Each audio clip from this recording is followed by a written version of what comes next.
السلام علیکم ورحمۃ اللہ وبرکاتہ۔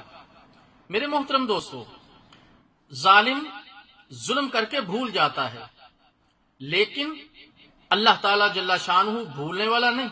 اللہ اکبر۔ امام شافعی رحم اللہ تعالی فرماتے ہیں، قرآن مجید میں ایک آیت ایسی ہے کہ جو ظالم کے دل میں تیر اور مظلوم کے دل پہ رکھا ہوا مرہم ہے۔ سننے والوں نے پوچھا وہ کون سی آیت ہے؟ تو امام شافعی رحم اللہ تعالی نے فرمایا کہ اللہ تعالی جل شانہ کا فرمان ہے، وَمَا كَانَ رَبُّكَ نَسِيًّا، اور تیرا رب بھولنے والا نہیں۔ اللہ اکبر۔ اللہ تعالی جل شانہ سے دعا ہے کہ اللہ تعالی ہمیں ہر قسم کے ظلم سے محفوظ فرمائے۔ والسلام علیکم ورحمۃ اللہ وبرکاتہ۔